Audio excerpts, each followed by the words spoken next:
مسعود رضی اللہ تعالیٰ عنہ روایت تھی نبی علیہ الصلوۃ والسلام فرمائی ما من نبی بعثه اللہ فی امت قبلی الا کان له حواریون و اصحاب نبی علیہ الصلوۃ والسلام فرمائی زمانہ وخت کې چې څومره انبیاء کرام تیر شوي دي د هر پیغمبر سره چې کوم دي د هغې حواریین او د هغې ملګري وو د عیسی علیه السلام 12 حواریین وو تقریبا 77 پورې د هغې ملګري دي نو د هر پیغمبر حواریین دي او د هغه ملګري وي یاخذون بسنته د هغه پیغمبر چې کوم سنن دي د پیغمبر چې کوم طریقې دي په هغې باندې به عمل کوي په هغې باندې به اقتدا کوي په هغې پسې به روان وي بیا فرمایي ثم انها تخلف من بعدهم خلوف يقولون ما لا يفعلون ويفعلون ما لا يؤمرون بیا به د هغې نه پس داسې خلک راشي د هغې نه پس به داسې خلک راشي داسې خلک به پیدا شي چې هغې به داسې خبرې کوي یقولون ما لا يفعلون هغې به داسې خبرې کوي چې په هغې باندې په خپل عمل نه کوي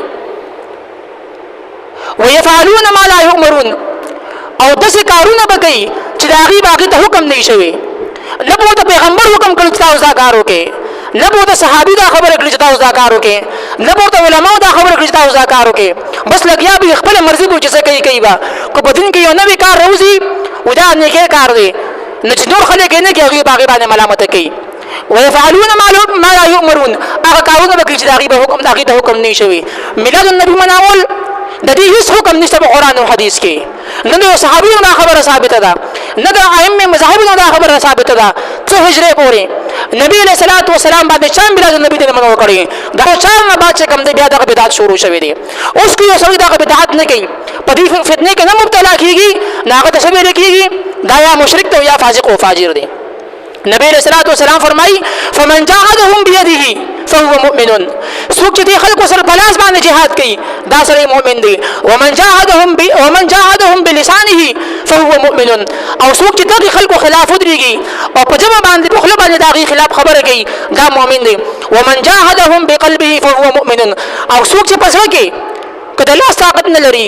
د خپل طاقت نه لري د جبه طاقت نه لري دغه خلاف جهاد نشي کولی پس ورکه دې ته بده وي چې میلاد النبي مناول دا بدعت دي چې څومره بدعت دي دا مناول ګناه ده چې څومره بدعت دي په هغه باندې عمل کول ګناه ده دا جایز او حرام دي پس ورکه دې ته څوک بد وي